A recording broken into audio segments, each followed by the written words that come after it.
Good morning, family. How you doing? How you feeling? Coming to check in on you guys. See how you doing out there. Thought we would shuffle some cards together, check on you. Needed a little bit of a break personally myself. Mind you, I do always as a reminder, guys.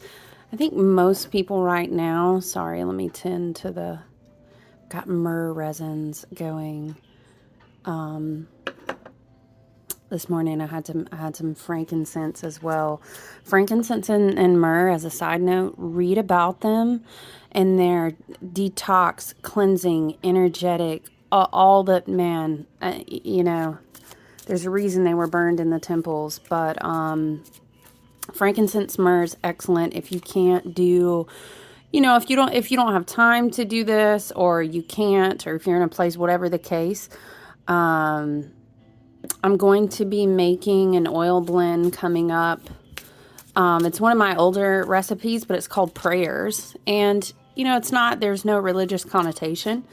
We all have a way of praying, no matter what that looks like for us. Meditation, prayer. Anyway, we're not going to get into it. I know you guys understand. Anyway, it's a great combination of a lot of powerful oils, but frankincense and myrrh is like the base combo of that team. So look out for that.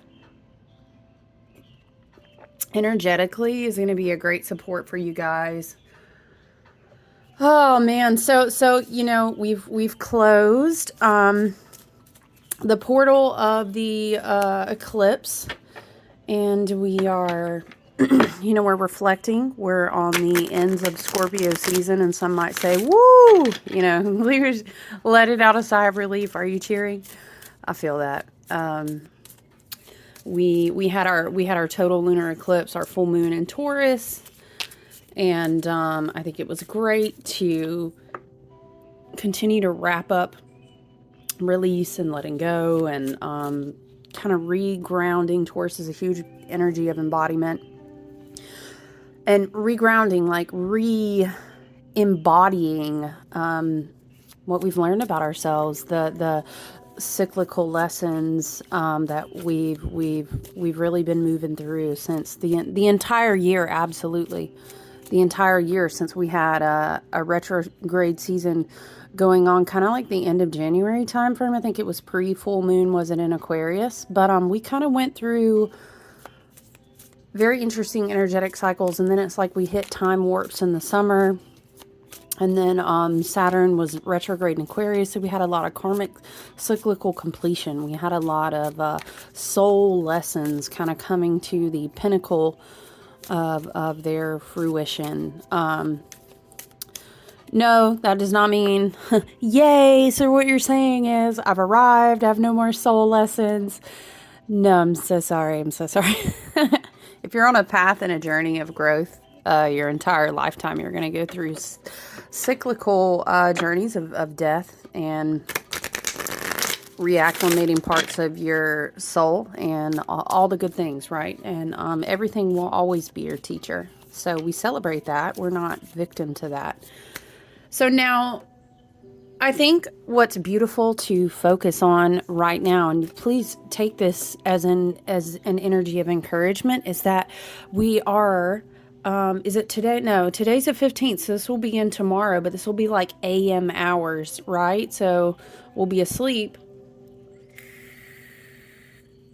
Obviously, depending upon how that hits. I, on the eastern coast and the southeast, will be asleep.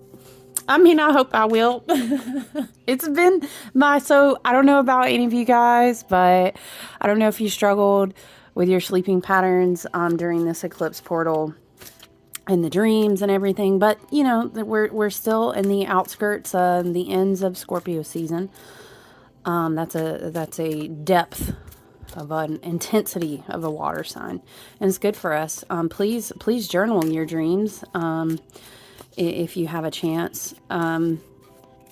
But anyway, what I think is beautiful, and what I want to focus on while we see how spirit and our ancestors and guides and our higher selves want to speak through the tarot to us today. But Venus was, so anyway, let me tell you, stellium, I've said this in another video or two. Stellium is a fancy word that means a bunch of planetary energy is going to group up in a sign. So this month we are going to have four major bodies moving into Sagittarius. Obviously, one of them is going to be the sun, because I think it's the 22nd. Is it the 22nd that we go into Sagittarius season? I love this transition. Every year it's beautiful. We honor our ancestors. We go through a time of quiet stillness. And it can be reflection and celebratory. It doesn't have to be mourning, you know, but we honor things that are not with us. The energy of death and the portals that dying create for transmutation, for like a vacuum for making space for the new. So it's a really great time. And then I love, you know, on the wheel of the year, how we look at the seasons and we can contemplate. You know, I love shamanism, me personally, and was trained in it in the very beginning. And I love how you can look at the earth cycles and the wisdom of the earth to reflect a lot of this. You know, it's as above, so below. It's the macro and the micro, right? And you can look at Gaia and the energetic grid and the wheel of the year, and you can understand her wisdom. Of course, she's a part of us. We're a part of her all the time, right? We are electromagnetic beings. The earth grid is very, very magnetic. Obviously, the sun is very electric, but that's another video for a whole nother conversation. So we meet in the middle of heaven and earth. So it's a beautiful wisdom, because our planet bodies, as we choose to, we reflect to kind of understand the tone of the collective energy. And then we can look at the beautiful earth, and we can reflect on what Gaia and the earth energies and the Deva spirit, all these things, they teach us. So I think it's beautiful to have that reflection of, you know, if you garden, you understand that the more dead things go into your soil bed and they get, you know, moved around by the underbelly creatures and the critters, and it creates healthy, rich soil for the quiet times of the winter. You know, you have a freeze over, it depends on where you are. We don't really freeze much out here, but, you know, I'm speaking metaphorically, okay? But there's a hardness to the top of the soil, but there's so much always going on underneath. And then we do our quiet visioning. You know, we receive downloads. We gather close to people and to energy. We draw our energy back into ourselves. And when we prepare for early spring and then spring, you know, and then we start the cycles over. So I love this transition from Scorpio season to Sagittarius season, because, and I love that we're kind of leadwaying into this with a Sagittarius stellium. We're gonna have Venus enter Sagittarius on the 16th. We're gonna have Mercury enter Sagittarius on the 17th, and then yeah, so then Sagittarius season begins, which of course is the sun entering Sagittarius on the 22nd. And then we'll have a beautiful new moon. The moon will also be in Sagittarius, and Jupiter will go direct on the 23rd. So it's a lovely procession of energy. You know, in the energetic communities, people that I respect and follow, and these both came out reversed. Honestly, I'm not going to take them reversed, but we have the High Priestess and the Six of Swords. It's kind of funny, because I was just about to comment that in these communities and just the tone of the energy on a whole has been a big message of discernment, has been a messages of slow down and rest, kind of like a mindfulness of the way that we're doing things right now. The High Priestess energy, obviously she sits between the veils, and that's your intuition, that's your inner guidance, your connection with spirit. This could be, again, if you're having a lot of heightened dreams right now, the High Priestess is a big, obviously psychic, you know, energy, intuitive connection. And that's a deep, also, and I'm not saying womb, and that it doesn't, I'm not talking about having children, but I'm talking about the divine feminine in your womb, the connection aeons and aeons and aeons back to all divine feminine consciousness, the water, the sea of birth, all these things, right? And so we're still in Scorpio season. So I feel like Spirit is kind of encouraging us here to reflect on the things that we decided to remove ourselves from. This could be old stories about ourselves. This could be healing trauma. Six of Swords is definitely a massive personal evolution card. You know, in the Five of Swords, we move to the Six of Swords, so we're kind of leaving mental conflict behind. We've talked a lot in previous videos of the energetic currents of leaving karmic cycles, leaving toxicity. This really played out in the early fall around relationships, people that you energetically contract with, and Virgo and Libra season helped us do a lot of cleanup work. And yeah, so now I feel like Spirit is calling us with that High Priestess energy to it feels like return to the light within, because we've got this Sagittarius energy, which I've said in another video, is almost much like coming up. Wish I could get like a better view of the cards. It can feel a lot like coming up for air. I was mentioning in one video, was it a personal reading or a collective? I don't remember.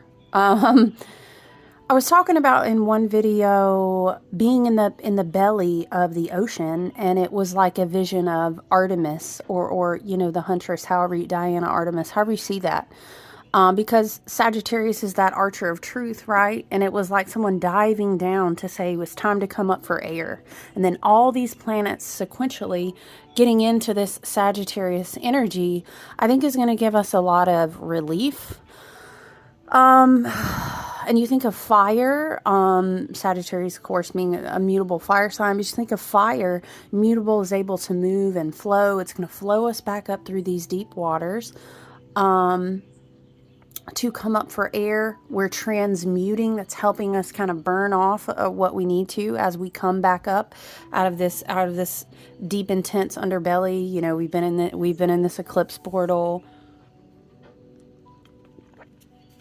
I think November has definitely been a revelation, like an awakening. Also mentioned in another video. It's like a duality to this month. The first of the month, we had the eclipse. We had a lot of things going on. There was definitely more of a dark intensity. And now we're going to switch over starting tomorrow. We're going to kind of shift in. We're going to kind of shift up and out. And then we're going to, again, transition into Sagittarius season and work towards the new moon in Sagittarius. It's very, very beautiful. I remember we opened this lunar cycle at the beginning of this eclipse portal, which is now we've already passed. But it was like this big intention of now's the time to make the endings count. Do you know what I'm saying? So I hope you guys have been taking good care of yourselves, releasing old contracts, old stories about yourselves, integrating, working on trauma, doing cord cutting, doing all these wonderful things. I know I've had tools to share with you all for that. So I feel like the High Priestess and the Six of Swords here has us reflecting on our personal evolution, what we've come from, that we cut out the conflict of our mind, the conflict. The suit of air is also, I'm sorry, the suit of swords is also, it is air, and that's not just mental thought. It is your inner voice and how you speak to yourself, but it's also your perception every day. It's also your spiritual life, which starts in your mind, which starts in your crown chakra, right? Starts, but is not limited to, you know. And then again, the High Priestess has us resting, and it's less of a I'm forced between the veils and I'm uncomfortable and it's too intense, but this is more of a lightness to it. You know, now I've kind of sit here, I've had time to do my energetic work, I've reflected, you know, I've done some things, and now I'm sitting comfortably. And I'm allowing my intuition to guide me and what I receive and what I let go and how I flow with that. So let's talk about the planets that are going to be in Sagittarius. So Venus, let me take my elbow off this table, you guys. I feel like I just constantly shake the camera. I need a better stand, okay? Look, be patient with me. I love you.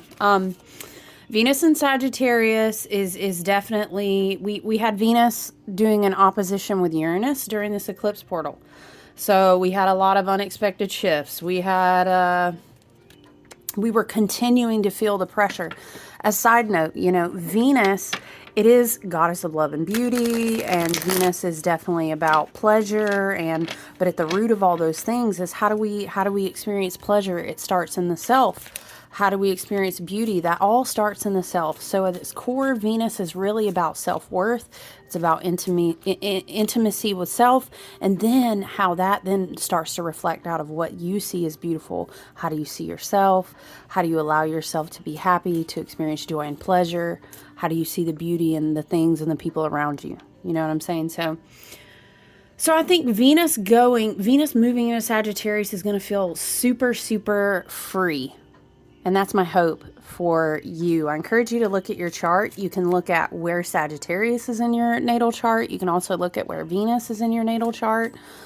So those are great suggestions. I'm always open to help you with that. But I'm hoping freedom, kind of, you know, embracing.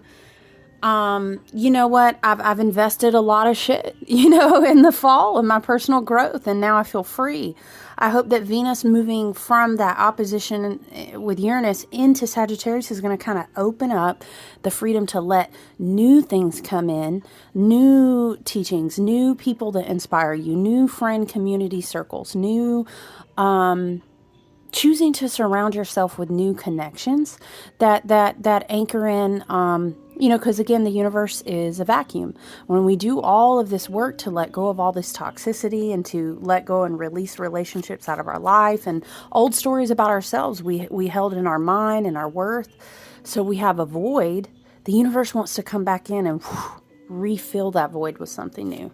So I hope that for us with Venus shifting in Sagittarius, we find relationships, friendships. Sagittarius is a very philosophical, searching for the truth. Why do I believe what I believe? How does it motivate me? So I'm hoping that we call in circles, or we call in communities, we call in friends, we call in jobs, however that applies to you, that support the authentic version of who we are. And that we also see ourselves as being worthy of supporting relationships, connections, inspiration, teachers, new communities. That we see ourselves as being worthy of that, right? We want Venus and Sagittarius. I want people in my life that uplift what is meaningful to me, that uplift and support what my purpose is, and they help me embody the most authentic version of that. They bring that out in me, right? We didn't do all that karmic work for nothing to then just create the value, you know, and then call back in the top. That's not what we're doing. I'm even speaking that here because we're not doing that. We're going to have Mercury in Sagittarius. Mercury is that mental energy, in the mind. So it's very, very interesting. Again, there's so much energy right now that is supporting. If you feel called to learn a new path, if you feel called to seek a new teacher, seek a new spiritual community, or learning, learning of any accord, right? But I will say, and I'm making a mess because I'm trying to, I'm just going to toss some frankincense on it for us.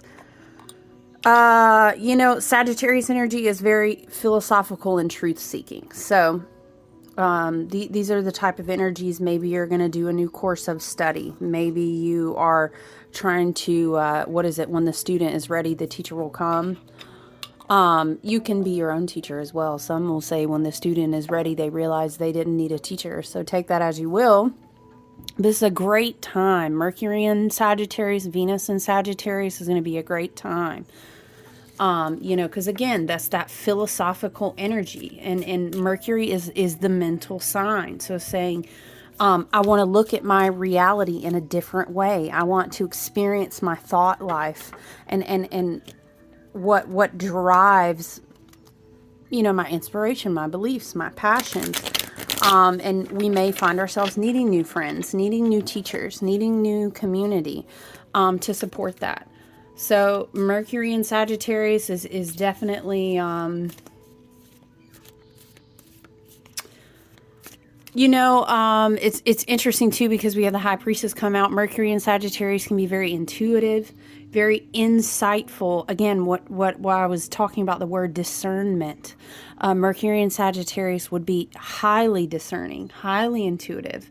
But in order to kind of expand your thinking to the new chapters of your life, you would need to surround yourself with new teachers. Expand your what are you reading? What are you watching? Who sows into your life every day? Is it Netflix? Is it a book? Is it a spiritual teacher? Are you meditating? And in this energy, and then we're going to flow on into Sagittarius season beginning. Obviously, the sun will be in Sagittarius. Sagittarius is about align with your personal truth. So I think right now, I was kind of saying before, right now it's going to be important to slow down, be mindful about how we're kind of chopping wood and carrying water every day and evaluating, especially our mental space.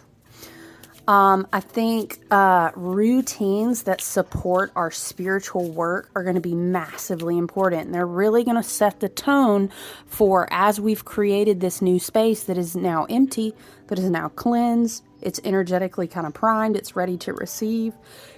Excuse me. What we do on a daily basis, our perception, our meditation, our own personal work, how we care for our body, all these things, right? What we energetically contract with, what are we reading, what are we watching? All these things are going to kind of tune our frequency and our beacon. I like to call it the ping. We're going to send out a ping to the universe, and it's going to say, what do you want to receive as a match for that? So it's very important, again, that all those lessons that we went through, all the depth that we've been going through and wrapping up a lot of this karmic work, some of us have even been doing since like last year. Don't let it all be for naught. Discernment is so important right now. And discernment isn't just, people hear discernment and they're like, oh, who's about to come in my life? And it's not just that simple. Discernment might be about yourself. You might be in your life doing some things. Spirit might be speaking to you about you. So discernment may be discerning your daily routine. Discernment is who are you allowing in your space? What habits need to change? Whatever the case may be. High Priestess coming out there too is I think is definitely another indicator of spiritual study being really important right now. Spiritual hygiene routines. I think that came out in a personal reading the other day as well. What do we have? This one wants to come out. The moon. What I'm hearing, what I'm feeling is like the moon is tricky. And the moon here would be paired with, we saw the High Priestess before.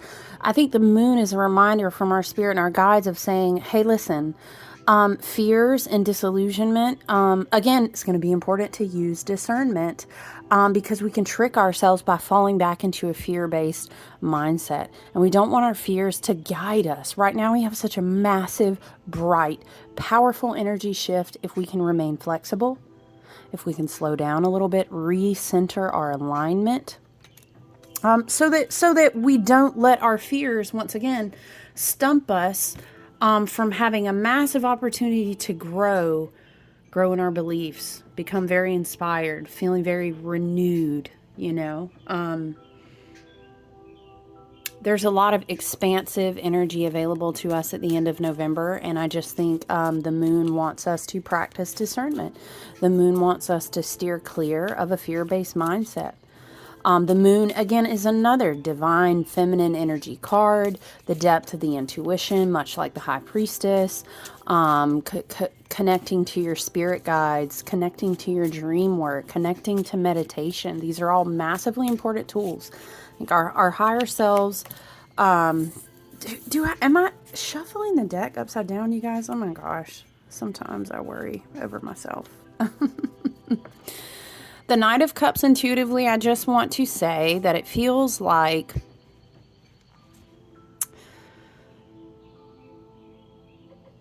You know, anytime that we're in a season like this where lots and lots of light wants to burst out from the darkness, right?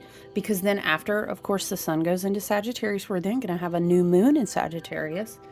We're also going to have Jupiter stationed direct at the same time. So it's a beautiful, inspirational energy. It's very optimistic. Again, so much expansive energy. But what happens sometimes, and the Knight of Cups to me feels like someone bringing, it's almost like someone knocking on your door, offering you a cup that you've already drank from. And I think this is really going to be important, that if we are not practicing discernment, we don't want to, again, wow, the High Priestess came out again. And then we have the Ten of Pentacles. And I feel like if we're able to practice discernment, we can move more in a direction of the Ten of Pentacles.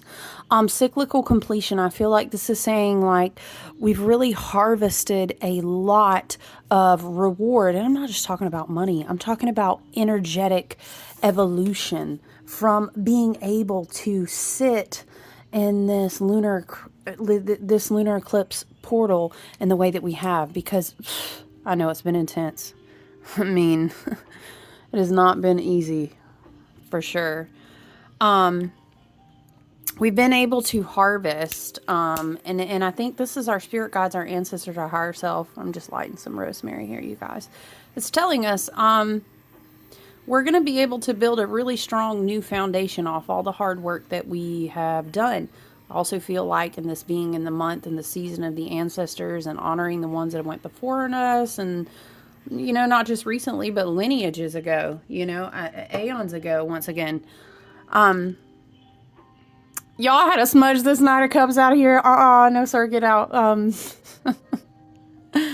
No, I feel like the Ten of Cups, you know, once again is, I'm sorry, the Ten of Pentacles is saying your ancestors want to pass down your inheritance to you, and you've done a good work. But it almost feels like, let's say it feels like this, you know, it feels like here we have the moon, we have the divine feminine water element, you know, intuitive, waters, sitting with your discernment, spending time with your spirit guides, trusting in the universe, in your divine, your higher self, your over soul, your highest, you know, resonant guides, all of these things, sitting with this so that we don't walk backwards into some energy that may want to offer us a cup. Because again, Sagittarius is the lightness, the brightness. Jupiter is going to go direct. It's expansive. It's very powerful. But you know, if we're in the bottom of the ocean, we start shining all this light, all this stuff that's very hungry is going to come out, right? So just be careful of that. We don't want to, I'm hearing, accept cups of the past. We don't, it's the past for a reason. But yeah, we want to, move more into the Ten of Pentacles energy, as I feel like that's our ancestors wanting to pull us forward into what it is we're going to inherit. And here, the King of Swords. The King of Swords, I feel like, is absolutely is I'm sorry, I'm not trying to be repetitive. I'm just, once again, I'm hearing so much being put on. Use your discernment. The King of Swords has seen it all. This is not his first rodeo. He actually knows how to wield this sword very powerfully if he needs to continue doing cord cutting. I love this too. If you have animal spirits as guides, there's 3 different owls on this card that guide him. And the owl on the top, this is make me think of third eye energy up here. Is using your wisdom and discernment. I'm hearing you know exactly what is for you and what isn't, but it's your choice to make. Sitting in one wisdom of your intuition, your dreams, your divine spirit guidance is going to lean you one way. And then sitting in a fear-based energy and being scared and lacking self-worth and questioning yourself and creating disillusionment in your own mind. The King of Swords wants us to not allow that. It's a lot of ancestral energy here. still. But the King of Swords reminds you of this too. The King of Swords reminds you that you have a unique wisdom, you have a unique vision, you have a unique perspective, and this is here for a reason. If you can learn to couple your unique vision, your unique perspective with your highest embodiment of your intuition, this is what's going to lead you towards this Ten of Pentacles energy. And again, it's not just money. This is an ancestral inheritance and maybe energetic gifts. Abundance. Abundance looks like good health. Abundance looks like realizing that you have so much that you already need around you. Abundance looks like peace of mind when you lay down at night, okay? Abundance looks like being able to creatively express yourself. And so all of these things are abundant. So when your ancestors and guides want to bless you with your ancestral inheritance, who knows what those gifts may look like. And let's not, I would encourage you, we all have free will. Let's not limit the universe and tell the universe, tell our higher selves, tell our spirit guides and the way the energy flows. We don't want to create blockages, which can also be done by fear or trying to double back to the past. We're going to cut out blockages because that's a loop that's been going on too long. But sometimes what we do is we can create blockages because we give the universe a lot of stipulations on what the abundance looks like, how X, Y, and Z has to unfold, or else it's just not going to be this, not going to be that. Do you know what I'm saying? So with a lot of this divine feminine water, it's the flow. It's I'm seeing like, you know, a river flowing through a mountainside, or how the Grand Canyons were formed. Flowing on the easiest path. I'm hearing.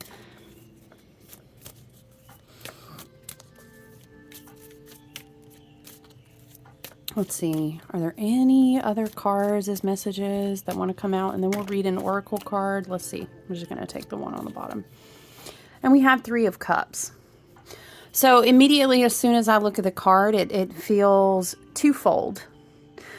First of all, we need to celebrate Sagittarius energy. You know, that's the sign. You're going to have a good time with a Sagittarius. That's a mutable fire sign. They're going to go where they can go. We're going to laugh. We're going to joke. It's going to be true. It's going to be good. It's going to be lighthearted. So I feel like there's definitely encouragement to celebrate.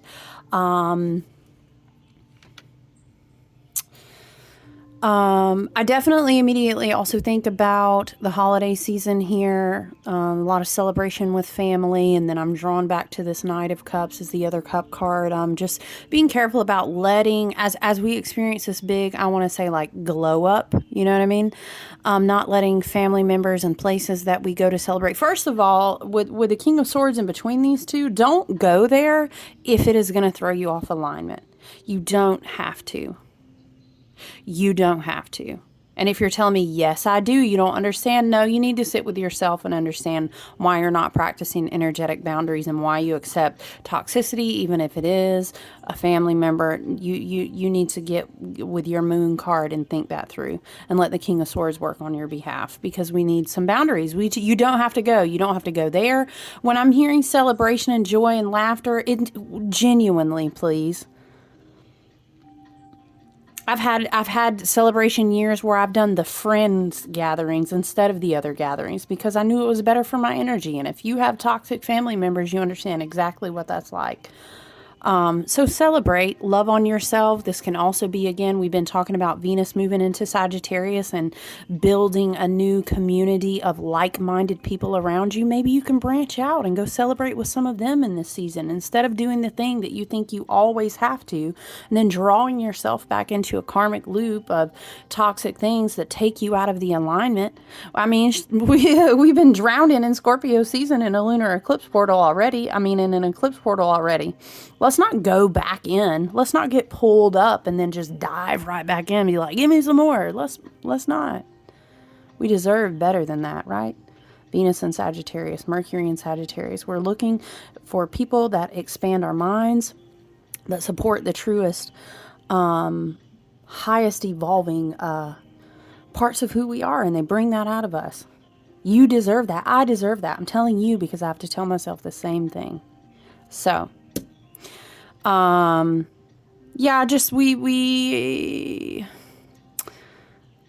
We want to just be careful about drinking from cups of the past, I'm hearing. Allowing ourselves to be in situations. On the upside with cups, it's kind of funny. I think of, the beautiful overspilling of emotions, celebrating with people that we love, that are like minded, that support us, and that care for us. But then sometimes on the shadow side of cups, I think of like drinking too much, and toxicity and going in and going down the back alleys of your mind because you're sitting there. And that's just a reference that comes to my mind. Maybe it's a message for someone about drinking on the holidays, but take it as you will. Let's move toward our biggest and best evolution of self, our ancestral, our spiritual inheritance. Let's not go back in that fear, disillusion version of our reality, okay? Because we've just worked too hard. We've worked too hard. You know what? And I think that's the message for today. I was going to draw an oracle card, but I'm really just not feeling led to any deck specifically. But let's protect our energy. Let's allow ourselves to be worthy of being drawn up and out of the bottom of the pits. And let's really, really begin to actively make choices. First, it starts in the mind and the heart, and then it extends outward to who you let have access to your energy. I would encourage you to study, find new teachers, find new spiritual communities, read books. Meditation is so huge right now. It's so huge. And meditation doesn't have to look the same for everybody, you guys. Meditation can be walking in nature. I know it's been a very, very deep emotional season. And meditation maybe is like all that I can manage right now. Is maybe listening to a wise teacher, maybe a guided meditation. Maybe you meditate or listen to certain binaural things before you sleep. Whatever you can manage, so important to cultivate your spiritual space, your heart chakra space, your energy fields right now. Okay? And I'm always happy. I'm always here if you'd like to email me, reach out to me on whatever socials, send me a message. Do that. I'm happy to suggest anything that might be helpful to you.